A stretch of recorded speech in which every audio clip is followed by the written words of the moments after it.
I'm Kim Caldwell, and welcome to Hooray Kime, the people, places, products, and projects that make you say hooray. I'm enjoying a really delicious apple bread made from an award-winning recipe by a cook I personally adore, my mom. Join me on my short trip to Florida as I explore my parents' new house, and my mom teaches me how to make this awesome recipe. Here's how you can make it too. So good. So we're going to make some good apple bread today. Yes. It's one of my favorite recipes, and I've made this recipe since you were a little bitty baby. And it's delicious. Yeah. And award-winning, which is really awesome. Yeah, I was very surprised when it won an award in the Daytona Hometown Newsletter. They had done a holiday contest, and I submitted my apple bread recipe, and it won. So first, what do we need in order to make this? Well, you're going to start out with 3 bowls because it's broken up into 3 segments. Okay. And in the first bowl, you're going to put all your dry ingredients, your second bowl, your wet ingredients, and then that last bowl is for your topping. Okay, cool. So, before we start anything, what do we need to do? You need to prepare your pan. Okay, so how do you prepare your pan? What kind of pan should we be using? Well, you can use a variety of pans. Okay. And for this one, I'm going to use a regular bread pan. So I'm going to use my trusty Kime pan to get up close and personal. So can you show us the inside of this pan? So what did you do to get this flour to stick? I Criscoed it.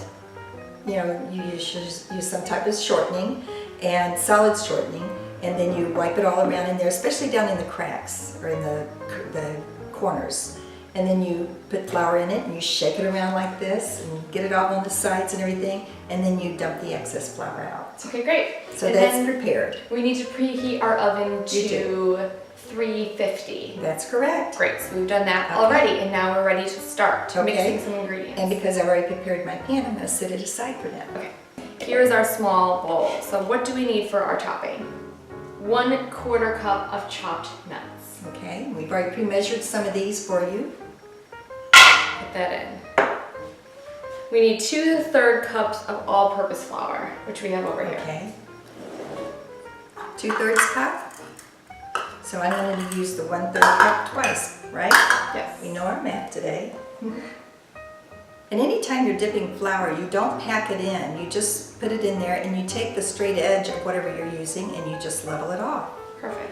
And that gives you exactly 1/3 cup. And we need 2 of those, so that's 1. Just let your flour fall in there and then you straighten it off. So that's 2/3 cups. Perfect. Okay? Great. So next we need 4 tablespoons of soft butter at room temperature. Okay. We've let our butter set out so it can come to room temperature. And on the side of your buttered paper here, it'll tell you 1 tablespoon, there's 8 tablespoons in 1 stick. So we're going to cut this right in half for 4 tablespoons, okay? And we just cut it right on that little marking there, all the way through, just kind of a little solid, and slice it down. And we're actually using margarine today because it's made of oils and not cream, which is better for dairy-free people. It's not necessarily the healthiest stuff because it's all oily, but it's also dairy-free, so it's better for me. Yeah, and I like to cut it up. I think it makes it, mix in a little bit better. Because we're going to use a pastry blender to do this. And whoops, that one went in full, but that's okay, it's soft. We'll just scrape this off with our pastry blender. Just like that. So next we need 1/2 cup of brown sugar. Okay. Now your brown sugar is different from your flour in that you pack it into the measuring cup and then level it off. So we've done that here. We pre-measured it. It's been packed, as you can see. And we're just going to go ahead and dump that right in. And then next we need 3/4 cups of coconut. Okay, and this is optional. If you're not a coconut lover, it's just as good without it. It's pretty tasty though. It is. Okay, great. So now it says mix together by cutting ingredients into pea-size pieces with the pastry knife. Okay, and all you do is just like if you had a mashed potato, old-fashioned mashed potato thing, you just bash it down and it cuts through like this. How long do you have to mix it in order to get pea-sized clumps? It takes a little bit of time, but it's not too long. You just knock the excess off, and if you need to use the knife to kind of bring it off, you can do that. Clean it off and start all over again. It smells really good already. Yeah. Now also, my grandmother used to use a fork and a knife, and she just cut it like this. And it does the same thing. You don't have to have the pastry knife, but it's kind of nice to have because you're just hanging onto the bowl and doing it with water. Just stir it up, mash it in, and you can see it's already starting to form into pea-sized things. There's just a lot of flour and stuff on the side that you have to get mixed in there. Great. And it's not going to be solid. There's going to be some loose floured sugar in there. But it's looking pretty good. So I'll just clean this off one more time. Okay, I think that's pretty ready to go. Okay, let's see what it looks like when Crumbled up. it's ready. Looking good. So it's just all crumbled up. Okay? Great. So we're going to set this aside for now. Next, we're mixing the dry ingredients. Right. And we're using a large bowl, I think the largest bowl of all of them. Right. You're going to actually add the wet ingredients to the dry. So you want to use the big one. Right. And since we're using an all-purpose flour, the reason that you do this is you want to incorporate the baking soda and the salt into your flour before you mix in your wet ingredients. So it's better distribution of the dry ingredients. Okay. So we're going to put in the dry, which is, We need 2 cups of sifted all-purpose flour. okay, and we're going to do 2 cups. More maybe.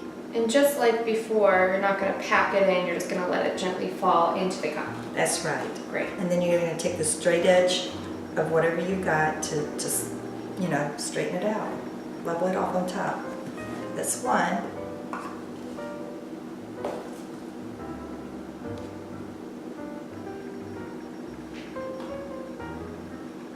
Kimberly, do you remember the very first thing that you learned to cook? No.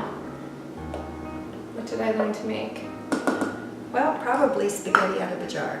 That's not really Spaghetti cooking. sauce. But you were learning. You learned how to cook the noodles in the hot water. That's not an easy task when you're little. Okay, so here's our sugar. We're going to pour this very carefully.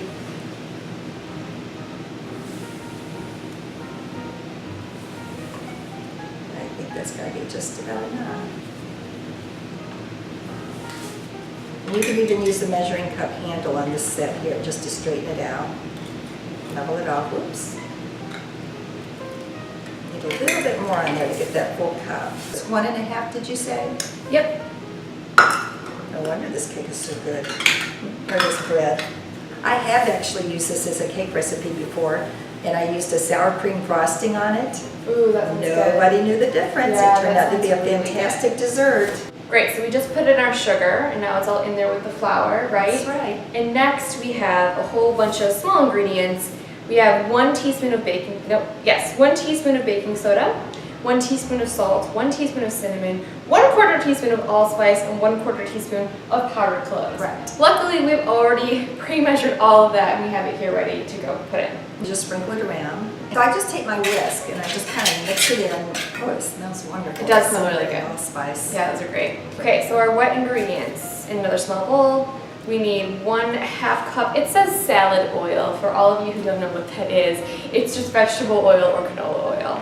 That's a thing back to days ago. Yeah, it's an old-fashioned saying. 2 eggs and 1/3 cup of milk, which in this case we're actually substituting milk so it can be dairy-free with almond or coconut milk. And in this case I have a really awesome blend which will go great with the coconut that we're putting in the topping. So we'll do that. So first we need 1/2 cup of salad oil or canola oil or vegetable oil. And when you're measuring your oils or liquids, you always set it on a level counter.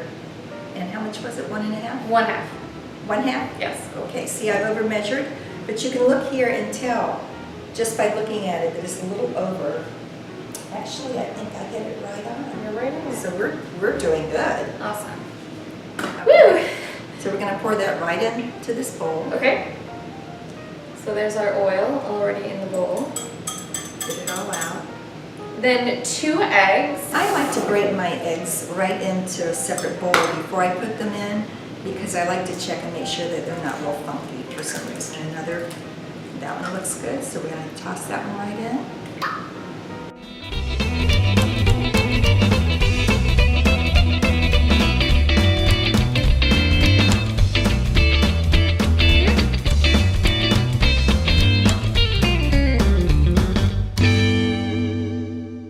So next, it says to peel and chop the apples about 2 cups into small chunks. So what's your best advice for peeling and chopping apples? Well, I like to use the apple core, and I too. just put it right on and push right down all the way through the apple. Come on, muscles. We're up kind of high on this. Get a little bit. There we go. Ta-da! You get to do the next Oh, one. great. I guess the first thing we should start with is say to clean your work surface. Make sure you have a nice, clean, sanitary place to do your cooking. Okay, your turn. And then I just take a knife and peel the skins off and chop it up. And I just do bite-sized chunks, you know, nothing small, too small. Come on, muscles. Push. There you go. Hooray! And what kind of apple should someone use for this spread? You can use any kind that you want to. In New York, where apple country is, I used what was called 20 ounces. And with that, they were such big apples, you didn't have to buy as many apples. These are galas, which I love as a snacking apple. Gals are great, yeah. Yeah. You can even mix your apples if you want to. Oh, that's a good idea. I've done that too.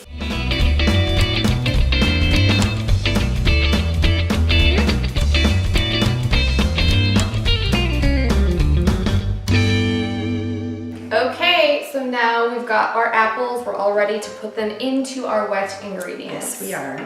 Put apples into wet ingredients and stir to coat.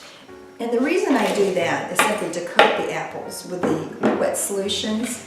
And then next it says make a well in the dry ingredients and pour the wet ingredients with apples into well. Can you tell me what a well is? If you ever saw your Grandma West make biscuits, you always saw that she made a well in the flour, biscuit flour, and then she'd pour the liquids down into it and mix it to make her biscuit. Here's the wet ingredients. Okay. We'll pour those into the well. It's a lovely sound effect. And then it says to mix it together. And you just turn the flour over into the liquid and mix it. You want to get all those apples nicely coated. It already smells really, really good. Doesn't it? Oh, yeah. wait till it starts baking and then you smell all those seasonings you got in there. It's just wonderful. Okay, so we've got everything moist in there and that's good enough. You don't have to stir it anymore. Great. Now we're going to put it into our bread pan. Let's do it. I'm gonna let you do this so I can get my camera in there. Okay. Sorry to make you That's do all fine. the work. You are making me work today. Ooh, that looks good. You just kind of plop it in there and spread it out. Okay, Perfect. so we're just going to kind of mush this around a bit so that it is into the corners. And just nicely. spread it all out. Mm-hmm. And now we have to sprinkle on our topping. We do. So we're going to just shake this out like shake, rattle, and roll. Whoops, I shaked it right out onto the counter. It's on my feet. This is a good reason to wear an apron, by the way. There we go. That butter will help that to melt down into the top of the cake. So how long should we put this in the oven for? Well, you know, it will depend upon oven to oven. And being that I'm in a brand new house, I'm going to start this at about 55 minutes. I'll check it. Okay. And then it probably about an hour. So we're going to put it into the hot oven now. It's already been preheated to 350. We're going to put it on the middle rack and check it in about 55 minutes. Okay, time's up. Let's take it out.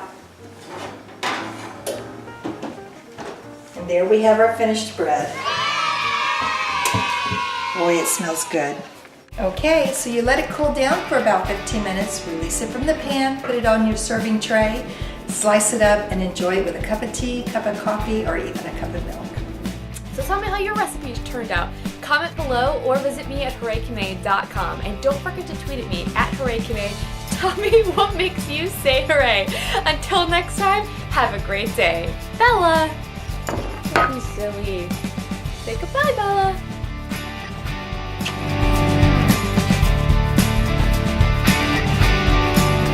So just say, hi, I'm Sandra Peters. And Hi, I'm Sandra Peters, and I'm Kimberly's daughter. There's- Mother. That's perfect. Well, you're pretty good looking for an 80-year-old.